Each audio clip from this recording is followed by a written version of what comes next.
नमः सिद्धेभ्यः नमो जुर्णाणम। सभी को सादर शुद्धात्मा वंदन। आज भाद्रपद कृष्ण की बारस का यह शुभ दिन और आज प्रसारित होने वाला सोनगढ़ का संदेश बहुत ही बहुमूल्य संदेश है, जो आचार्य पूज्यपाद स्वामी द्वारा विरचित श्री इष्टोपदेश ग्रंथ जी के 21 नंबर के छंद से लिया गया है। यह इष्टोपदेश ग्रंथ में 51 छंद के साथ समाहित किए गए हैं, जो अध्यात्म ग्रंथ में इष्ट आत्मा के स्वरूप का परिचय प्रस्तुत किया गया है। इसे गागर में सागर भर देने वाला ग्रंथ भी कहा जा सकता है। यह आचार्य 6वीं ईस्वी की 6वीं शताब्दी में ये ग्रंथ की रचना हुई है और इसकी यथार्थ स्थिति का परिज्ञान प्राप्त होने से राग द्वेष मोह की परिणति घटती है। इस प्रकार यह बहुमूल्य ग्रंथ हमारे सामने आज विराजमान है। इसमें यह संदेश दिया गया है, आत्मा लोक और आलोक का ज्ञाता दृष्टा अत्यंत सुख स्वभाव वाला, शरीर परिमाण अविनाशी और स्वसंवेदन प्रत्यक्ष है। देखिए, आत्मा के स्वरूप की महिमा को बताते हुए इसमें क्या बताया है कि आत्मा लोक और अलोक का ज्ञाता दृष्टा। आत्मा कैसा है? लोक और अलोक, यानी लोक और उसके बाहर दोनों को जानने वाला है, यानी केवल ज्ञान की महिमा को बताया गया है। इस ग्रंथ में शैली प्रवाहमय और सरल सुबोध संस्कृत भाषा में छंद लिखे गए हैं और इसमें समय सार की झलक हमें दिखाई देती है। चलिए हम पहले इसका एक छंद पढ़ते हैं। ससंवेदन सुव्यक्तस्तनु मात्रो निरस्तय अत्यंत सौख्यवान आत्मना लोकालोक विलोकन। यहाँ पर ससंवेदन प्रत्यक्ष आत्मा की बात चल रही है। कैसा है आत्मा? लोक और अलोक का ज्ञाता दृष्टा है। कैसा? लोक और अलोक दोनों को जानने वाला है, ऐसा केवल ज्ञान स्वरूपी आत्मा है। अत्यंत सुख स्वभाव वाला है, क्योंकि अनंत शक्तियों का साम्राज्य उसी आत्मा के अंदर ही भरा है ना, तो अनंत सुख नाम का गुण है उसमें। तो ऐसे अनंत सुख स्वभाव वाला है। और कैसा है? अपने ही शरीर प्रमाण रहने वाला है। शरीर से बाहर उसके आत्म प्रदेश नहीं जाते, अपने ही शरीर प्रमाण रहने वाला है। अविनाशी है, जिसका कभी नाश नहीं हो सकता। क्यों? क्योंकि शाश्वत स्वभाव ही है ना, जीव का कभी नाश नहीं हो सकता। जीव अस्तित्व वाला है, तो उसका अस्तित्व गुण हमेशा कायम रहता है, इसलिए वह अविनाशी नहीं होता है। न घटता है न बढ़ता है, हमेशा एक जैसा रहने वाला है। और नाश क्यों नहीं होता है? हमें अगर लगता है कि अरे देखो ये देह का नाश होता है, हमारे तो देह का नाश हुआ, जिसको हमने अपना माना, जिसको हम जन्म और मरण कहते हैं, ये तो क्या है? शरीर का है जन्म मरण। लेकिन आत्मा तो अजर अमर है ना, अजर अमर अविनाशी अखंड शाश्वत है। और उसका आकार कैसा है? तो आत्मा का आकार शरीर प्रमाण या देह प्रमाण बोलो, कि जिस आकार में उसे जिस शरीर का आकार मिलेगा वो उस शरीर के आकार रूप अपने जो आत्म प्रदेशों को उस तरीके से वो संकोच विस्तार करता है। क्योंकि आत्मा का स्वभाव कैसा है? संकोच और विस्तार वाला है। संकोच विस्तार का मतलब कि वो अपने जो शरीर जिस प्रकार का मिलेगा उसके हिसाब से उसको छोटा भी कर सकता है और उसको बड़ा भी कर सकता है। जैसे यही आत्मा जो मेरा है, ये डायनासोर की जो आत्मा होगी वो उसमें भी जीव उसमें भी जा सकता है, मेरा जीव द्रव्य, और वही आत्मा चींटी की पर्याय में भी आ सकता है, या उससे भी और छोटा निगोदिया जीव समझ लो। तो यह आत्मा ऐसा संकोच विस्तार वाला है जिसके आत्म प्रदेश स्वतः ही ऐसे संकोच विस्तार शक्ति के कारण छोटे या बड़े हो सकते हैं। इस प्रकार यहाँ पर इसको समझना। इसका अर्थ सिंपल है, इसको डिटेल करेंगे तो बहुत लंबा भी हो जाएगा, लेकिन अभी हमको यहाँ पर शॉर्ट में समझना है कि इसका सार रूप से क्या है। तो यहाँ पर आत्मा की महिमा बताते हुए कहा गया है कि मेरा आत्मा स्वसंवेदन प्रत्यक्ष है, यानी अपने ही आत्म स्वभाव को जानने वाला है, पर को जानने वाला नहीं है। मेरे आत्मा का स्वभाव एकमात्र अपने स्वद्रव्य को ही जानना है, पर द्रव्य को जानता ही नहीं है। पर द्रव्य तो उसके ज्ञान में सिर्फ ज्ञेय बनते हैं, लेकिन उनको वो नहीं जानता बुद्धिपूर्वक, वो सिर्फ अपने ही आत्मस्वरूप को जानता है। ऐसा स्वसंवेदन प्रत्यक्ष यह मेरा आत्मा लोक और अलोक को जानने वाला है। व्यवहार से कहेंगे कि आत्मा लोक और अलोक को जानता है, क्योंकि उसमें केवल ज्ञान की शक्ति है ना, तो उसमें समस्त लोक, तीन काल, तीन लोक, सब समस्त उसमें पदार्थ झलकते हैं। और सिर्फ एक के नहीं, तीन लोक के बोले ना, तीन लोक और तीन काल, तो तीन काल में भूत भविष्य वर्तमान की इस जीव द्रव्य की अनंती पर्याय सब आ जाएगी गुण द्रव्य के साथ। तो ऐसा अत्यंत सामर्थ्यशाली यह मेरा आत्मा है, जिसके ज्ञान में ये सब कुछ स्पष्ट झलकता है और एक साथ झलकता है, लेकिन फिर भी वह जानता किसको है? अपने ही स्व आत्मा को, अपनी ही आत्मा को जानने वाला है। इस प्रकार से यह आत्मा लोक और अलोक का मात्र ज्ञाता दृष्टा है और अत्यंत अनंत सुख स्वभाव वाला है। अत्यंत यानी बहुत सुख, जो हमारी कल्पना से परे है, वो अनंत और अत्यंत में ले लेना कि जिसे हमने आज तक सुख माना है वह सुख नहीं है, मात्र सुखाभास है, लेकिन उसके अलावा भी कहीं कोई सुख है जो जिसको आत्मिक सुख कहते हैं। तो ऐसे सुख स्वभाव वाला ही है। दुखी होना उसका स्वभाव ही नहीं है। हम बिना वजह संकल्प विकल्प करके दुखी होते हैं, लेकिन ये तो मेरे स्वभाव में ही नहीं है दुख होना, क्योंकि मैं तो सुख स्वभावी हूँ, सुख मेरे अंदर लबालब भरा हुआ है, तो दुख कहाँ का? लेकिन हमने जाना नहीं ना अपना सुख, इसलिए हमें दुख भासित होता है। और शरीर परिमाण तो भी हमने चर्चा कर ही ली है कि जो आकार है शरीर का, उसी आकार का होना आत्मा का, वो उसको कहते हैं शरीर परिमाण। अविनाशी, जिसका कभी नाश नहीं होता, जो अजर अमर है, और स्वसंवेदन, अपने आत्मा को जानने वाला, ऐसे स्वसंवेदन ज्ञान वाला यह मेरा आत्मा है। तो चलिए, ये क्लियर हो गया होगा। आई थिंक आपको अच्छी तरीके से समझ में आ गया होगा। चलिए अभी हम देखते हैं आज की रत्नकणिका में कौन सी विशेष बात आई है और क्या प्रश्न किया गया है श्रोता ने। यहाँ पर प्रश्न किया है कि आत्मा में अनंत शक्तियाँ हैं, उनमें से कोई शक्ति ऐसी भी है जो आत्मा पर द्रव्य का कार्य भी करे।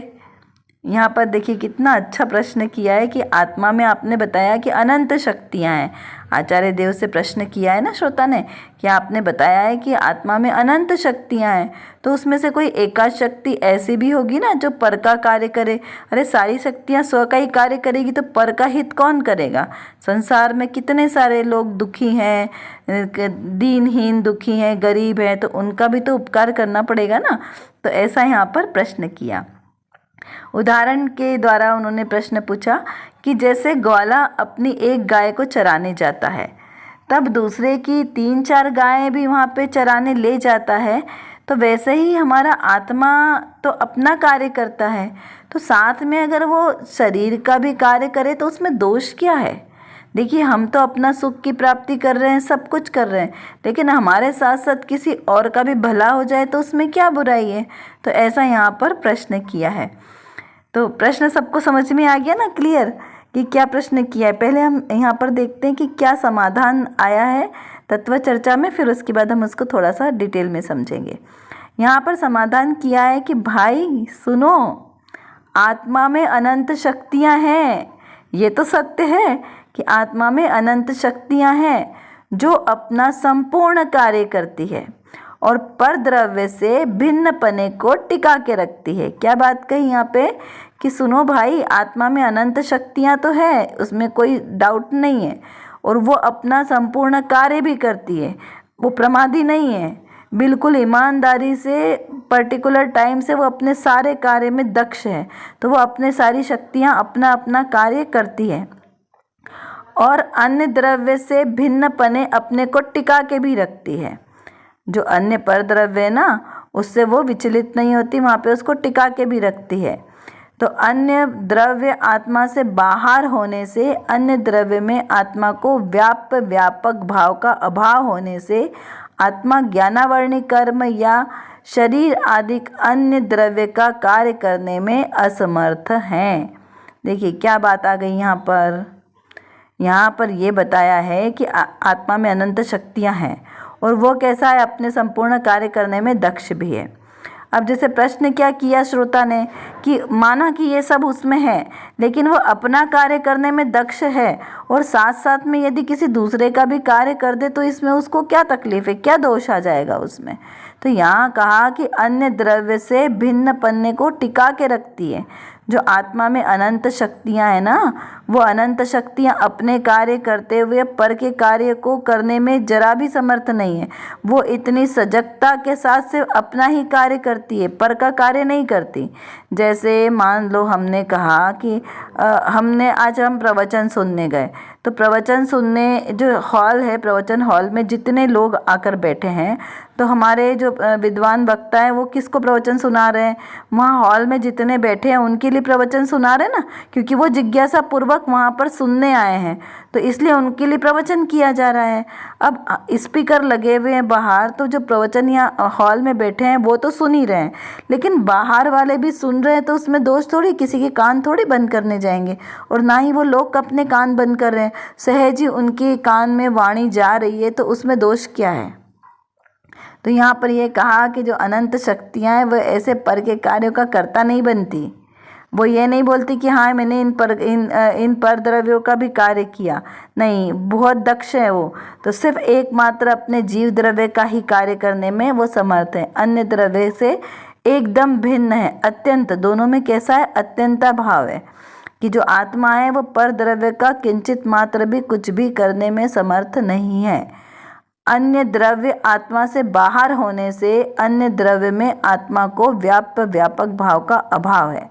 यानी जो अन्य परद्रव्य है, जिन परद्रव्यों की हम बात कर रहे हैं, मोह राग द्वेष आदि सब, क्योंकि आत्मा का स्वभाव नहीं है ना, अविनाशी रहना, अखंड रहना, ये सब आत्मा का स्वभाव नहीं है। चैतन्यता, ये सिर्फ एकमात्र आत्मा के गुण है, और आत्मा के बाहर जो जड़ द्रव्य उनमें ये गुण नहीं है, है ना। तो यहाँ पर ये कहा कि अन्य द्रव्य आत्मा से जो बाहर है, जो आत्मा नहीं है, तो वहाँ पर ये शक्तियाँ, ये आत्मा है, वो कोई कार्य करता ही नहीं है।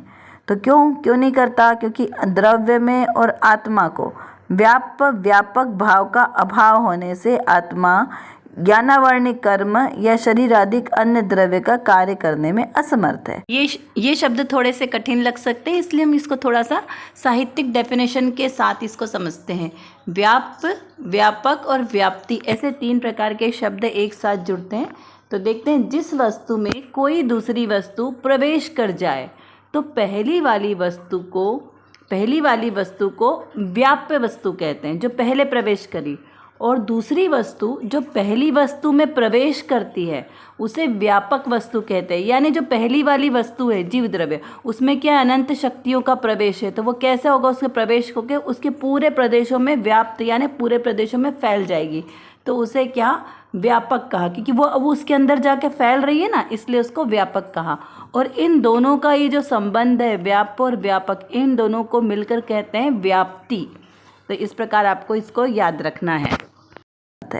अब देखिए क्या कहा यहाँ, द्रव्य मतलब जीव द्रव्य, और जीव द्रव्य जो मेरा अन्य मेरा अपना आत्मा, जीव द्रव्य कौन सा है, मैं, आत्मा भी कहें तो मैं, तो यहाँ मेरा आत्मा और अन्य द्रव्य में पुद्गल आदि सब ले लेना, या कोई सा दूसरे का जीव द्रव्य भी, क्योंकि दूसरे का जीव द्रव्य भी मेरी अपेक्षा से तो वो परद्रव्य ही हुआ ना, तो यहाँ पर सबको ले लेना कि मेरी आत्मा के अलावा जो सब कुछ है वो सब क्या है, परद्रव्य है। तो वो परद्रव्य में और मेरी आत्मा में क्या है, व्यापक भाव का अभाव है। यहाँ व्यापक भाव से क्या संबंध समझना कि व्याप यानी जो उस पूरी जगह में व्याप्त है, यानी पूरे उसमें फैला हुआ है, और व्यापक जिसके अंदर फैला है, ऐसा जिसके अंदर फैला है और जो जो द्रव्य फैला है, दोनों की बात लेना।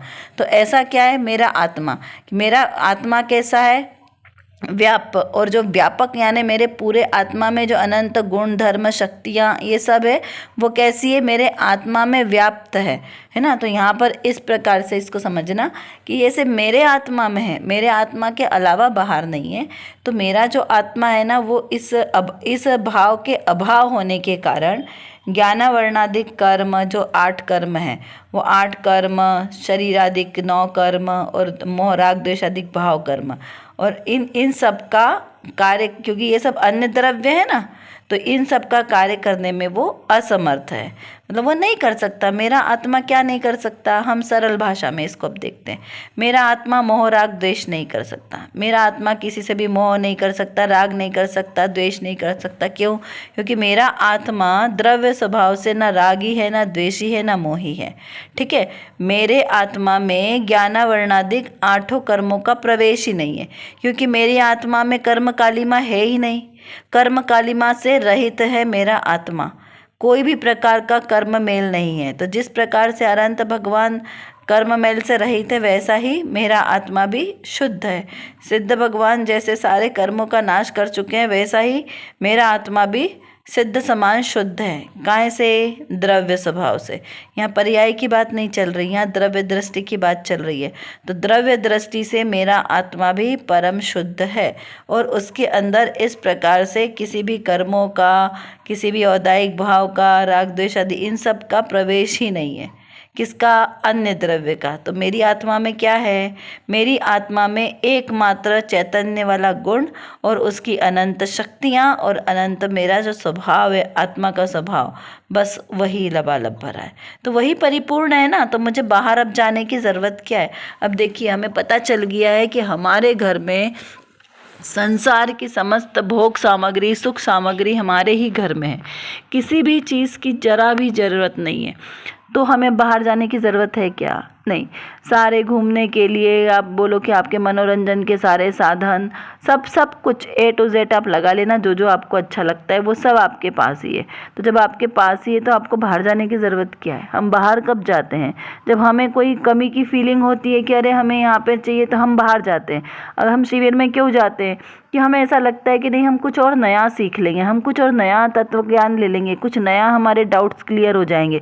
तो उस नया सुनने के चक्कर में हम शिविरों में जाते हैं ना। और यदि हमें पता चल जाए कि अरे हमारे पास तो ज्ञान परिपूर्ण है, हमें सब तो आता है, सारे शास्त्र का हमें सब पूरा समीचीन ज्ञान हो गया, तो हम जाएंगे क्या कहीं बाहर?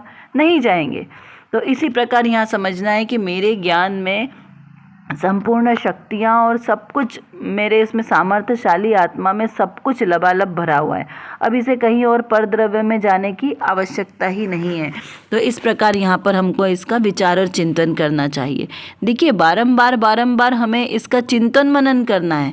जितना चिंतन मनन करेंगे उतना ही हमारे अंदर में भेद ज्ञान की धारा बढ़ेगी, और हमारा भेद ज्ञान भी बिल्कुल इसी तरीके से सही दिशा में चलेगा। और सही दिशा में चलेगा तो हमें निश्चित ही हमारा कल्याण होगा, भाव का अभाव होगा। तो इसी प्रकार हमारा भाव का अभाव हो और हम अपनी चिंतन धारा को बारंबार बढ़ा के रखें। ये जो मेरा आत्मा है, ये कितना परिपूर्ण है, कितना शक्तिशाली है, इस चीज़ का आपको शांत चित्त होकर बैठकर चिंतन और मनन करना है। यही हमारा होमवर्क है। देखिए, पढ़ के समझ तो लिया है, लेकिन उसको बारंबार अप्लाई करना है, दृढ़ता लाना है, क्योंकि हमें अपने ज्ञान में उसको प्रतिष्ठित करना है ना, पक्का निर्णय। क्योंकि जब पक्का निर्णय होगा तभी तो सम्यक दर्शन होगा, क्योंकि वही सच्ची श्रद्धा है। तो अभी हमें निर्णय की भूमिका अभी हमारी है, तो हमें बारंबार भेद ज्ञान करके निर्णय करना है कि हाँ, मैं ऐसा जीव द्रव्य स्वभावी आत्मा हूँ, मेरे अंदर क्या क्या शक्तियाँ हैं, उन सब का चिंतन मनन करिए। देखिए, आपको अगर ऐसे बैठ के ध्यान नहीं लगता ना, तो आप एक कॉपी पेन जरूर बनाएं और उसमें अपना इस प्रकार का भेद ज्ञान परक चिंतन लिखते जाएं कि द्रव्य स्वभाव से आप कैसे हो, पर्याय में आपने कहाँ कहाँ पर मिथ्या कल्पना करके रखी है, गलत धारणाएँ बनाई हैं, तो उन सबको दूर करना है। और सही क्या है, तो ऐसा द्रव्य दृष्टि प्रधान आपका जितना चिंतन चलेगा ना, उतना लाभ मिलेगा। तो आप लिख कर रखें, तो आपको वो क्या दृढ़ हो जाओगे। जब थोड़ा सा भी मन विचलित हो तो फिर से अपना लिखा हुआ पढ़ें, तो उससे आपको बारंबार ख्याल आता रहेगा। तो इस प्रकार हम अपने चिंतन धारा को बढ़ाएं और अपने सम्यक दर्शन को बना कर रखें, क्योंकि मैं तो द्रव्य स्वभाव से ही हूँ ना, सम्यक दृष्टि मिथ्या दृष्टि तो हूँ नहीं, द्रव्य स्वभाव से तो मैं शुद्ध ही हूँ। तो ऐसी अपने अंदर में प्रभुता को स्थापित करें और प्रभुता लाएं। चलिए, हमारी कक्षा का समय भी आज पूरा हो गया है, तो हम अपने अगली कक्षा में फिर से एक नए विषय के साथ चिंतन करेंगे। बहुत आनंद आता है इस प्रकार आप सबके साथ चिंतन करने में। चलिए, तब तक के लिए आप सबको सादर जय जिनेंद्र।